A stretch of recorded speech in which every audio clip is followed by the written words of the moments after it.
안녕하십니까? 수중지 인사드립니다. 오늘은 뉴스 읽기면서 남북 경협주가 많이 하락을 했습니다. 그래서 남북 경협주에 대해서 얘기를 해볼까 합니다. 저번에도 알려지지 않는 뉴스라고 해서 유튜브를 올렸었는데요. 그게 오늘 확정이 됐습니다. MSCI 신흥국지수 내에 중국 A주 편입 비중 20% 확대 결정이 됐고요. 5월, 8월, 11월에 5월에 5%, 8월에 5%,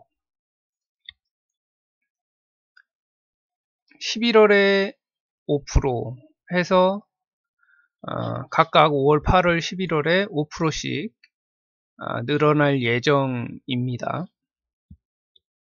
원래 5월달, 8월달에 7.5%씩 해서 15%가 늘어날 예정이었는데요. 11월까지 해서 5%씩 늘어나는 걸로 결정이 됐고요. 한국 비중은 14.8% 정도에서 한 14% 정도로 축소될 것 같다라고 말씀을 드렸고, 9조 원 정도가 이탈하지 않을까 싶습니다. 11월 달까지. 그러면 이제 순차적으로 외국인들이 빠져나갈 것으로 예상을 하고요. 주로 많이 들어가 있는 쪽이 코스피에 들어가 있기 때문에 코스피에서 이탈할 가능성이 높습니다.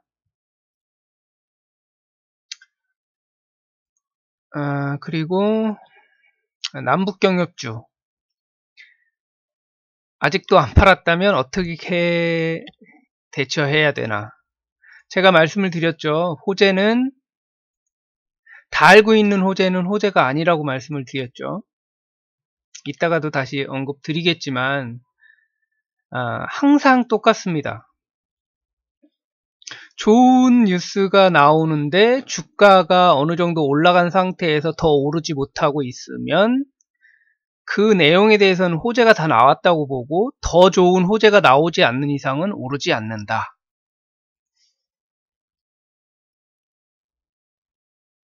그게 무슨 얘기겠냐 하면 처음에는 작은 뉴스에도 막 올라갑니다. 근데 좋은 뉴스가 나와도 올라가지 않고 주가가 계속 옆으로 흐를 때가 있어요. 그러니까 풍선을 불었는데 풍선이 이렇게 커져야 되는데 커지지 않고 계속 있는 상태, 그 상태를 고점이라고 얘기를 합니다. 좋은 뉴스가 나오는데도 오르지 않는 상태. 그리고 저점에서도 마찬가지입니다. 저점에서도 악재가 나오는데도 안 떨어지고 계속 옆으로 흐르는 상태, 그 상태가 저점을 얘기하는 겁니다. 그래서 오늘 또 3.1절 그래서 문 대통령께서 얘기를 했죠. 금강산 관광 개성공단 재개 미국과 협의하겠다. 근데 아쉬운 게 이제 일정이 안 나왔어요. 일정이 좀 나왔으면 좋았을 건데요. 우선 아직도 안 팔았다 그러면 어떻게 대체를 해야 될까요? 한 1, 2, 3안이 있습니다. 1안은 그냥 100% 매도 후에 재매수하는 방법이 있습니다. 이거는 돈 없는 고수들이 해야 되는 방법입니다. 왜냐하면 손해를 확정시켜 놓고 더 이상 떨어져도 내 손해가 아닌 걸로 확정시켜 놓고 더 많이 떨어졌을 때 매수하는 것이 정석입니다. 왜냐하면 내 손해는 확정이 돼 있고 100만원이 손해가 돼 있고 더 떨어져서 주가를 사게 되면 예전에 1000주가 있었는데 지금은 1200주로 늘어나게 됩니다. 그게 다시 호재를 만나서 올라가게 되면 반만 올라가도 본전을 찾고 나올 수 있는 시간적으로 그 다음에 돈 쪽으로도 마찬가지입니다. 그게 제일 좋은 방법입니다. 그리고 두 번째 안, 이거는 기관 외국인들이 많이 사용하는 방법입니다. 그리고 돈 있는 고수들은 이 방법을 많이 사용을 하죠.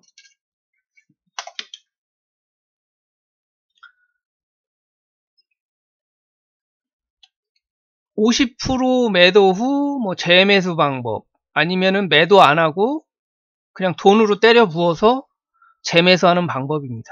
그러니까 물타기죠. 쉽게 얘기해서 물타기. 물타기는 어디서 할까요? 보통 물타기 같은 경우에는 30% 넘어가면 물타기를 보통 합니다. 대부분 고수들은 30% 넘어가면 물타기를 하는데요. 그 전에 팔고 나오는 게 진짜 고수고요. 50%까지 가지고 있었다는 거는 고수는 아닙니다. 그리고 자기의 시스템에 자신이 없는 사람이죠. 내가 팔고 나오면 떨어져야 된다라는 믿음이 없는 사람입니다. 보통은 우선은 팝니다. 50%. 그리고 밑에서 재매수를 해서 물타기를 하는 경우고요.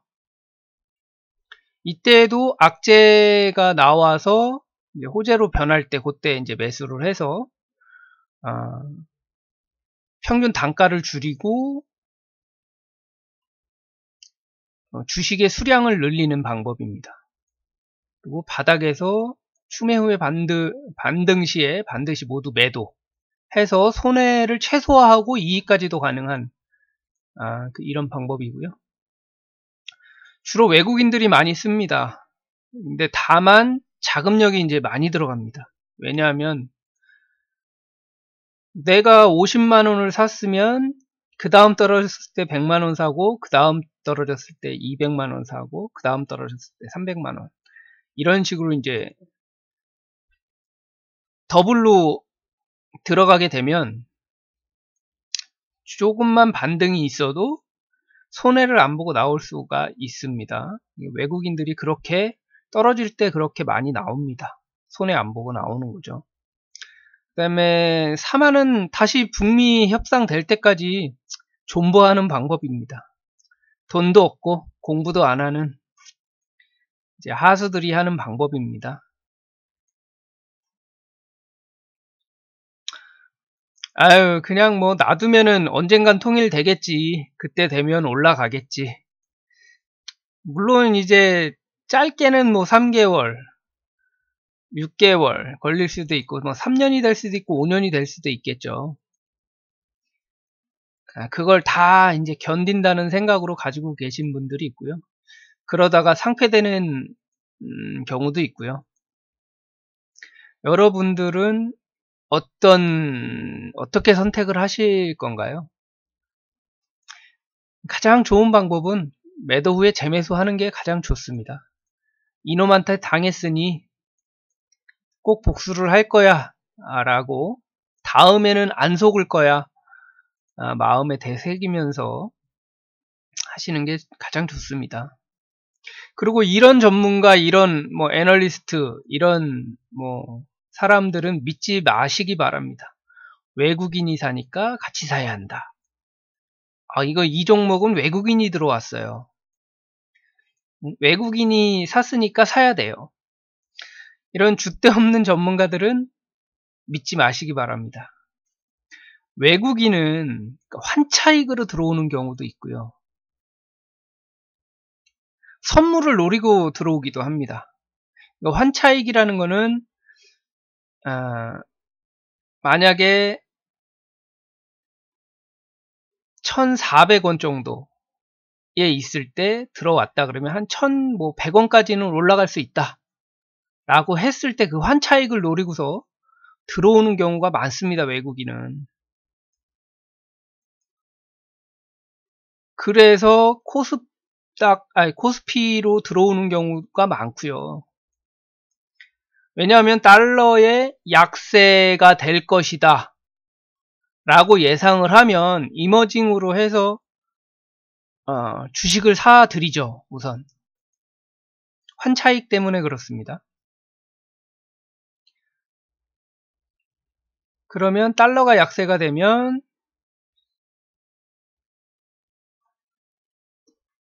원화는 가치가 상승이 되겠죠. 그러니까 그 전에 사서 상승했을 때 팔고 나가는 경우가 많습니다. 그리고 선물을 노리고 들어오기도 합니다. 그러니까 선물에 인버스에 투자를 해놓고 떨어지는 쪽에다가 선물 쪽에다가 투자를 해놓고 내가 가지고 있는 주식을 마구 팔아버립니다. 어차피 환차익으로 이익을 얻을 거니까 환차익으로 이익을 얻으면서도 선물 쪽에 투자를 해서 어차피 팔고 나갈 거니까 막 팔면서 선물 쪽에 이익도 보고 환차익도 늘리고, 그러기 때문에 뭐 외국인이 들어오면 상승해요 이렇게 얘기를 하는 거는 진짜 공부를 안 한 전문가라고 보시면 됩니다. 그런 전문가한테 내 돈을 맡긴다? 그런 전문가의 말을 믿고 종목을 산다? 그거는 아닌 것 같습니다. 그래서 왜 공부를 하냐면요, 애널리스트들 아니면 전문가들이 하는 종목이 정말 맞는지 안 맞는지를 파악하기 위해서 공부를 하신다라고 생각을 하시면 됩니다. 수많은 종목이 추천이 올라옵니다. 증권사며 뭐 애널리스트들이며. 그런데 거기에서 진짜 좋은 종목, 나쁜 종목을 고를 수 있게끔 하는 게 저희의 공부의 목표입니다. 그거를 가릴 줄만 알면 크게 손해 안 보고 주식을 할 수가 있습니다.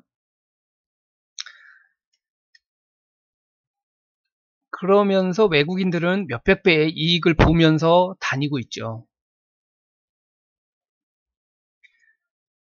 다 알고 있는 호재이고 주가가 어느 정도 고점이라면 호재가 아닌 거고요. 다 알고 있는 악재이고 주가가 어느 정도 저점이라면 악재가 아니다. 말씀을 드렸죠.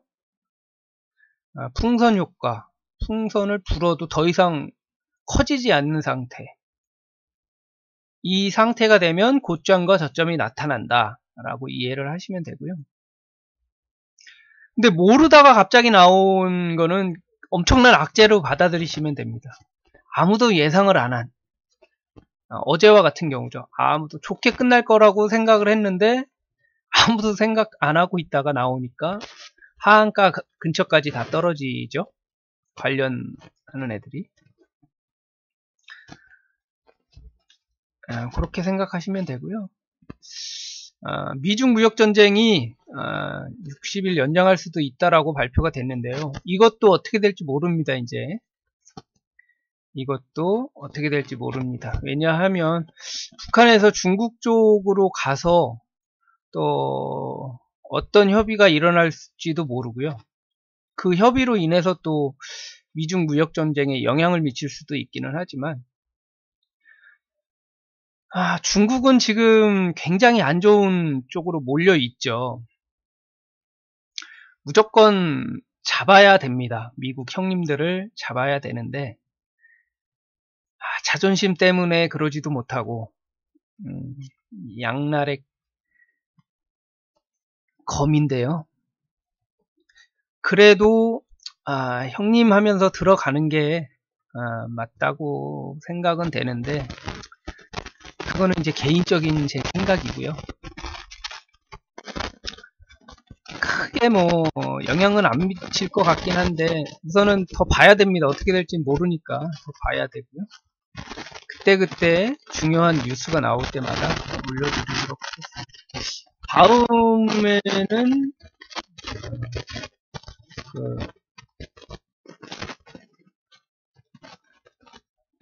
바다육지 패턴 강세 약세를 알려드린다고 했던 것 같아요. 그래서 그걸로 하려고 하고요. 오늘은 여기까지 하고, 한 가지 얘기를 안 한 게 있군요. 중요한 얘기를 안 했는데 지금 다 떨어졌습니다. 다 떨어졌고요. 지금 제약주 쪽만 좀 들떨어졌어요. 그러니까 경기가 조금 별로 안 좋은 쪽으로 흐르다 보면 이런 제약주 쪽이 올라가는 경향이 있습니다. 그래서 제약주 쪽으로 좀 보시는 게 나은데요. 그건 1차 매물대에 도달을 해서 찍고 내려와서 한 번 더 찍을 것 같긴 한데, 우선 제약, 그 다음에 ARS 바이오, 이제 매물대 한번 찍었고요.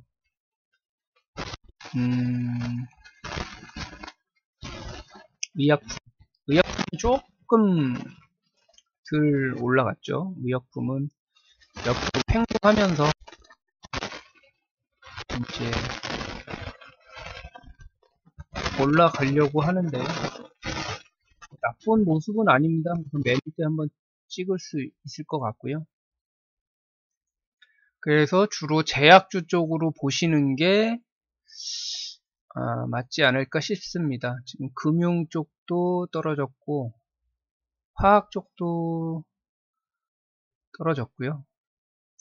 운수창고도 좀 떨어졌고요. 통신장비도 많이 떨어졌고요. 많이 올랐었으니까요. 종이목재도 많이 떨어졌고 대부분 뭐 많이 떨어졌습니다. 생활소비재도 괜찮고요.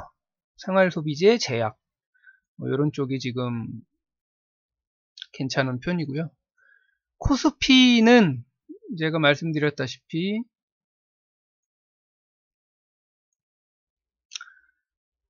요 매물라인 때까지는 한번 찍지 않을까 싶습니다. 매물라인까지 또 한번 찍고 가지 않을까 싶은데요. 뭐 보통은 뭐 여기까지 얘기를 많이 하죠. 보통은 이 매물라인의 뭐 센터 이렇게 많이 가는데요. 요번에는 좀 더 떨어졌다 가지 않을까 싶어요. 왜냐하면 그 MSCI 중국 A주 편입도 있고 해서 좀 더 눌림목이 더 생기지 않을까 싶고요. 그나마 코스닥은 조금 낫지 않을까 싶습니다. 코스닥은 조금 덜 떨어지지 않을까. 여기 세력선 요 근처에서 반등 주지 않을까 싶은데요. 그래서 제약주 쪽으로 당분간은 생활소비재나 제약주 쪽으로 보시는 게 맞을 것 같습니다. 저는 수중찌였고요. 구독과 좋아요 한 번씩 눌러주시면 감사하겠습니다. 다들 성공 투자하시고요. 공부하셔가지고 대박 나시기 바랍니다. 감사합니다.